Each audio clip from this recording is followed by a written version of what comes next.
Hello, my friends. Ah, blessed solstice. Happy holidays and blessed new moon. I wanted to make you a video instead of an email. Just it feels a little more personal and hard to read emails these days, right? So let me go over a few things, just the principles of embodying the seasons, and do a little recap of our time on Sunday. And then I want to invite you into the Holy Day practice if you're interested. It's not mandatory. I just know that some of you might enjoy a practice. It's a 13-day practice. And let's begin with some recap and talking about the principles of embodiment and the few tools that we've been working with. We've been working with the chakra system and the sacred symbols and the sounds there. I want to go over that because if you choose to do the 13 days, they line up so perfectly. You just go through them and one chakra, one sound, one symbol a day. And it's a really powerful way to connect with your body and feel the experience of the season. So I want to thank you all who showed up on Sunday and just gave your all. You know, this isn't an easy time to show up for things. It's cold, it's dark, nobody wants to be out in the night.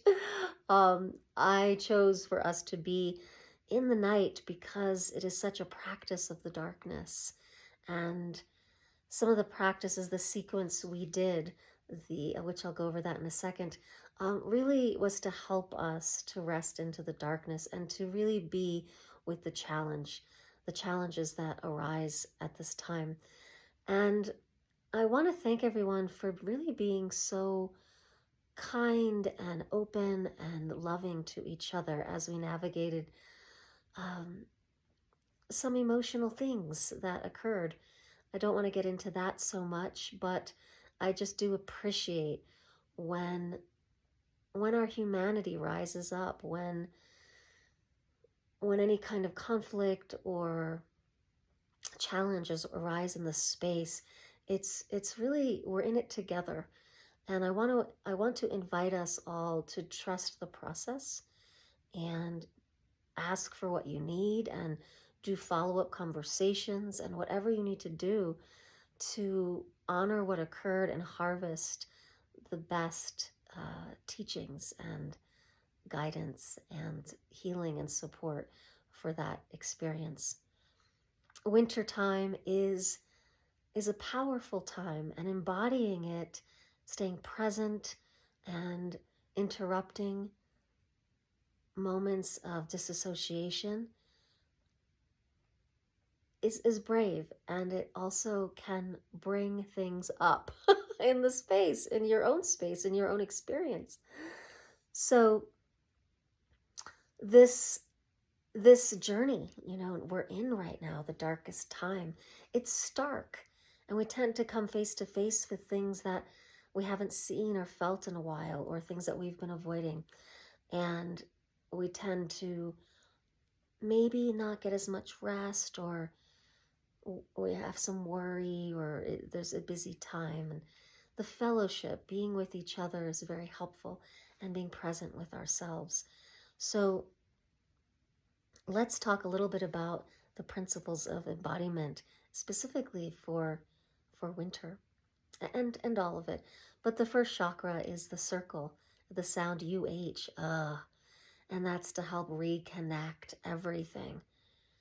I want to take a deep breath and just welcome reconnection. That's where we start. And then we move up to the navel and the sacred cross, the lines of light in the body, the major line of vertical and horizontal lines. And this is tracking the body, tracking sensations, tracking connections in the body. So tracking the senses themselves. So that is at the core of our practice, is how do we stay present in our body? How do we listen to our body? What do our bodies need? And it's an ongoing process, how to communicate that to ourselves, to each other. How do we continue to make it matter in a culture that doesn't listen to our bodies? So that's the practice. And then we move up into the solar plexus and we have our unique experience of things. And that's where we really want to really welcome all the energies, all the experiences, all the emotions, and to befriend them, to trust them, even when they're uncomfortable. Wintertime is definitely not a time for preference. You know, we tend to, it's cold, it's uncomfortable, things come up, but we can create soft, sweet, tender healing spaces for ourselves when we're in these vulnerable places.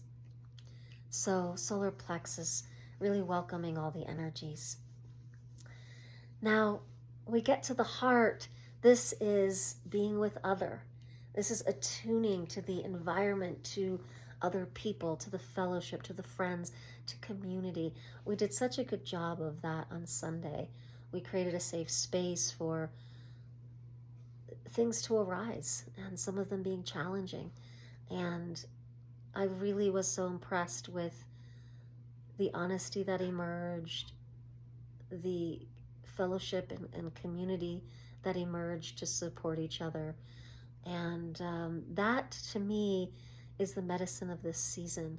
It's feeling it all, letting our humanness be okay, even the jabs or the discomforts or challenge, but being there for each other, staying in connection. So thank you. I feel like we all did that really well, and the heater's coming on. So thank you for befriending yourself and each other and staying with the practice.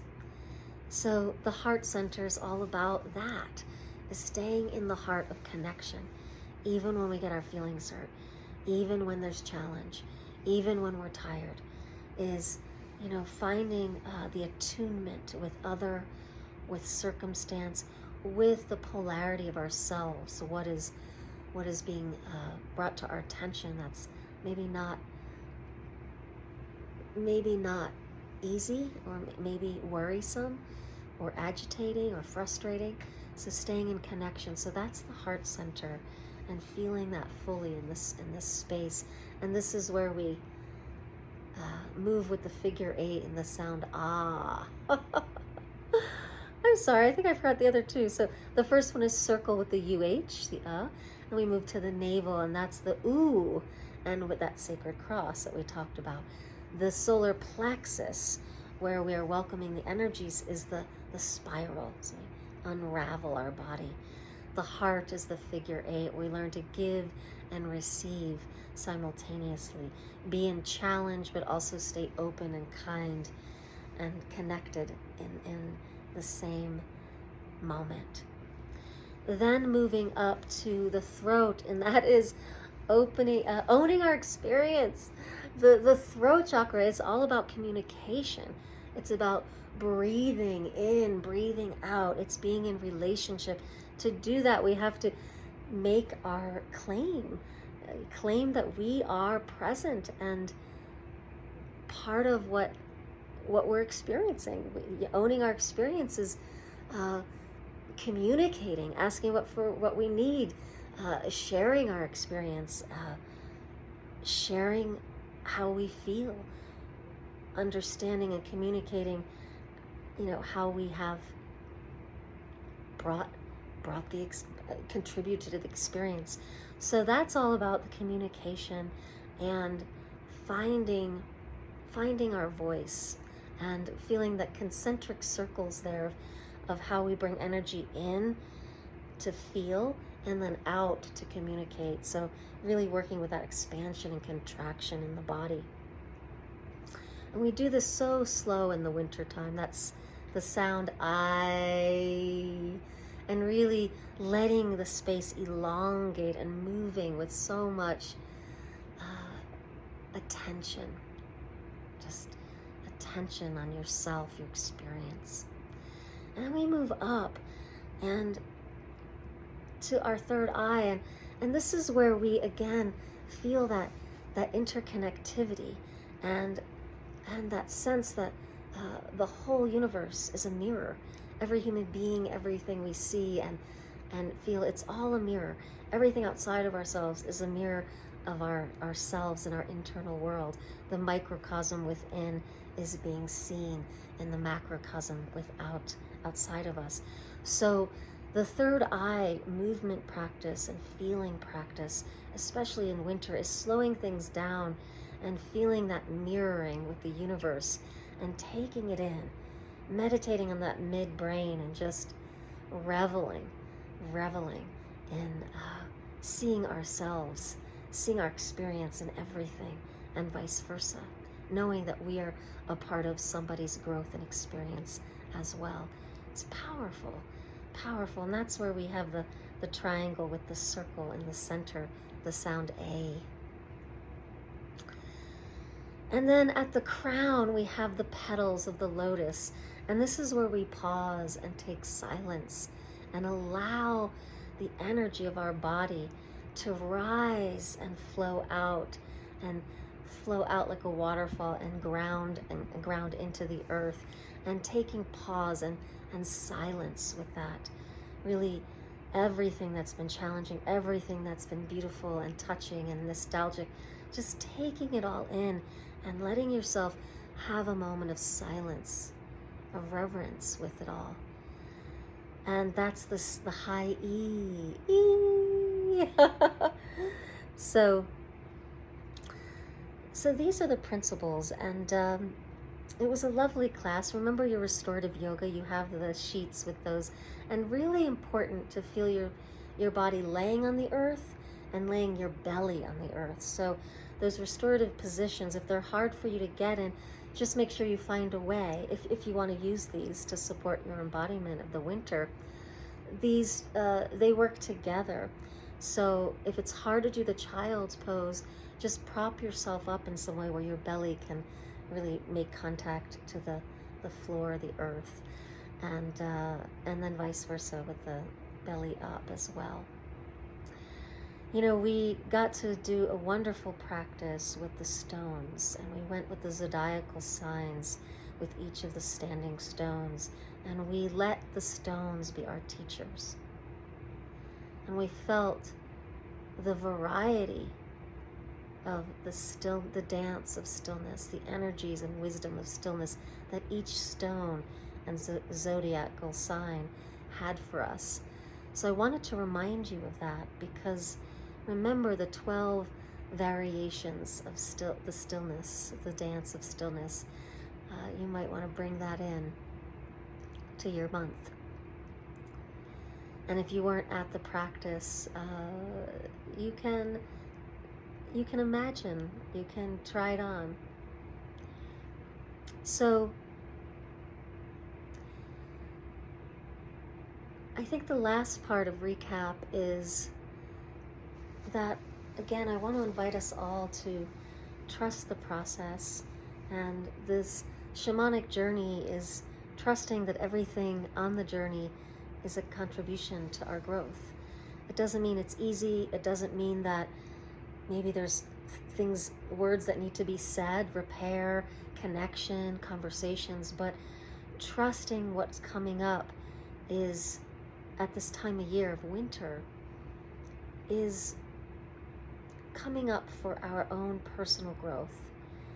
Can't tell you how many times dancing through, embodying the fall into winter has been so humbling to discover things about myself that are hard, that maybe I don't appreciate so much or love about myself, things that I need to grow and get better at. And the things that arise in winter often are pointing at this not to shame, but to help us grow and let go and become a better version of ourselves in the new year. It's bringing light to it and giving us the darkness to be held and tender and vulnerable in it. So the winter is doing that for us, and we are doing that for each other. So in the room on Sunday, I want you to know that I consider it all perfect. And evaluating ourselves, and I'll just speak for myself, evaluating myself and my craft is an ongoing process, and everything that occurred on Sunday will be a gift for me to evaluate myself, the work, the room, to be a better version of myself in the new year and for our January gathering. I do want to share something a little vulnerable and make an apology and confession. I definitely was not at my best self on Sunday. I know you probably felt it. I was a little edgy, a little more impatient, maybe a little off my center a bit, and I apologize. You deserve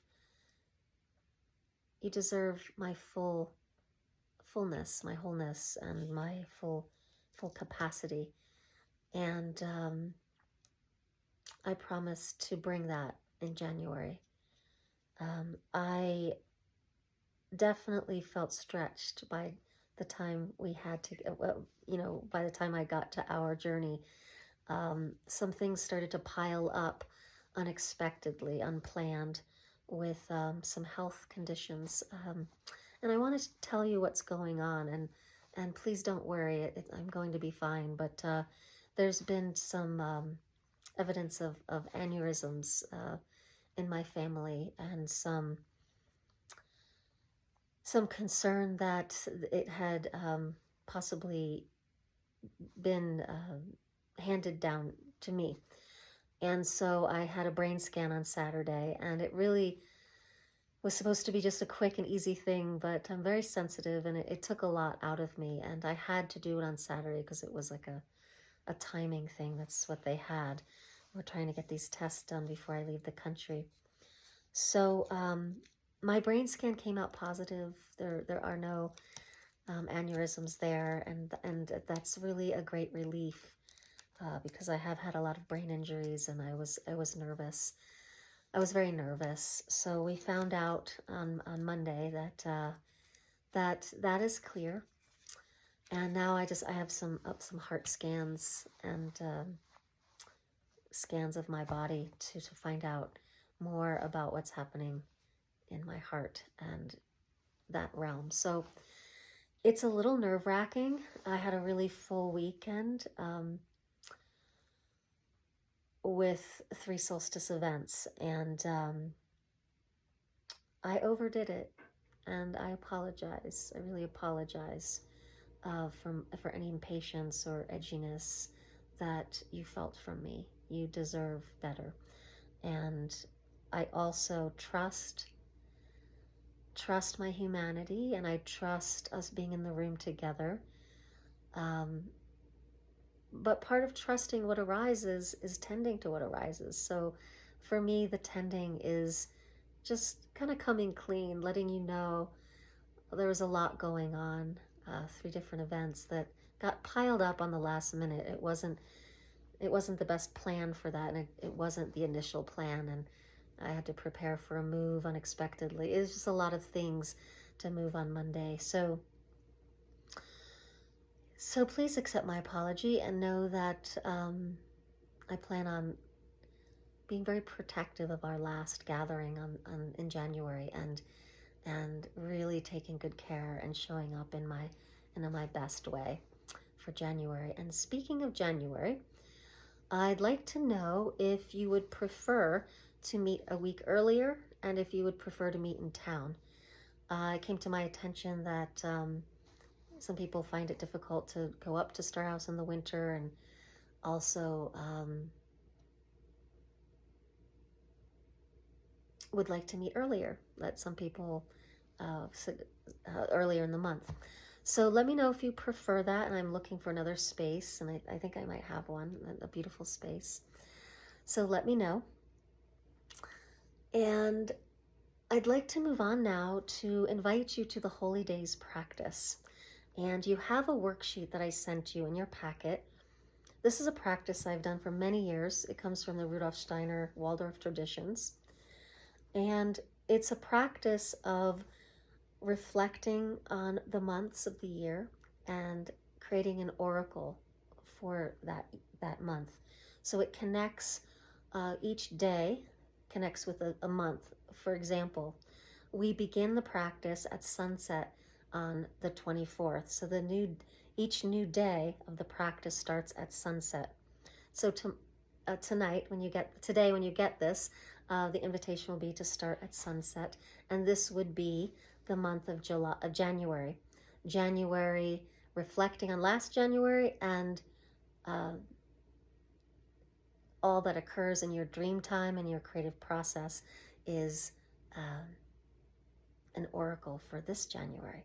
The 25th would be February, 26th, March, and so on. I will have a chart for you here.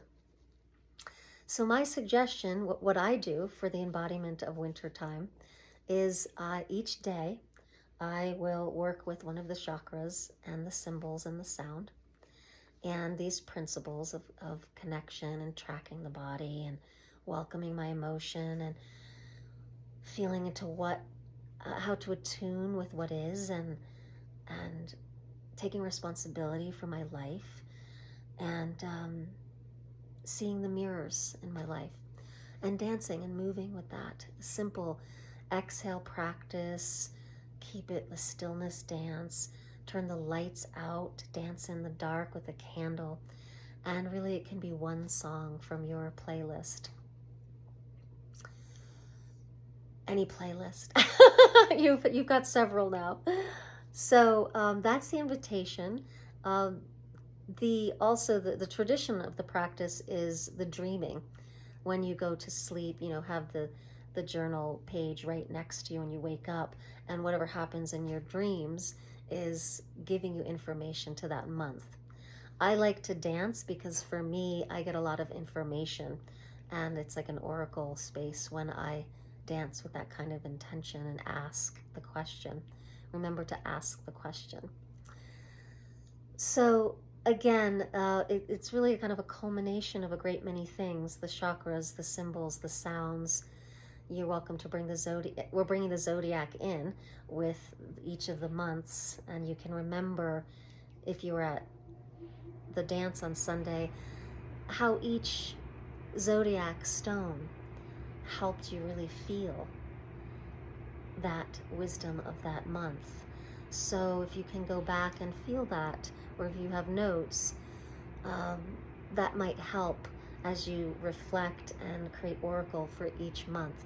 So you have these notes in the email, and you have your journal page. That journal page is one per day or per month, so you might want to print out or copy it 12 times and have that as a little booklet for your year. On the other page, on the other side, you could put plans or to-do lists or dreams that you want to fulfill for those months in the new year. So that is the practice. And again, it's not mandatory, but it's a wonderful practice. And I suggest getting a new candle and lighting it each night at sunset and doing your practice. It is recommended that during the holy days, as best you can, stay in the dark or without screens, without movies. And I am going to go see Avatar with friends this next week, but as best you can. Like I said, it's not the time to catch up on a series. It's like, if you can, for those 12 days, get to bed early, eat well, spend time in the dark, and it's very powerful. It's very powerful. So let me know if you have any questions.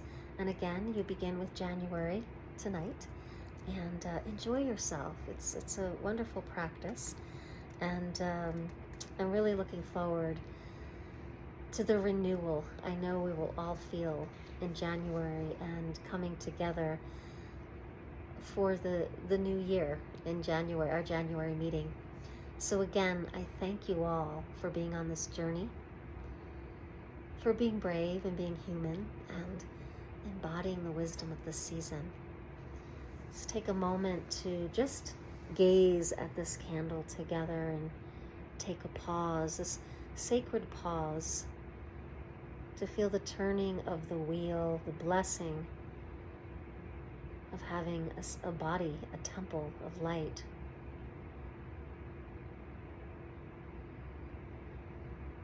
We honor these bodies, the creative spirit that moves through them, the community that supports us together.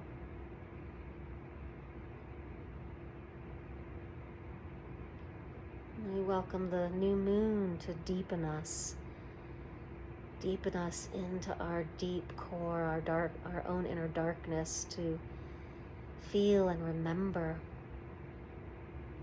and allow our humanity and all that we feel, and remember that we are perfect.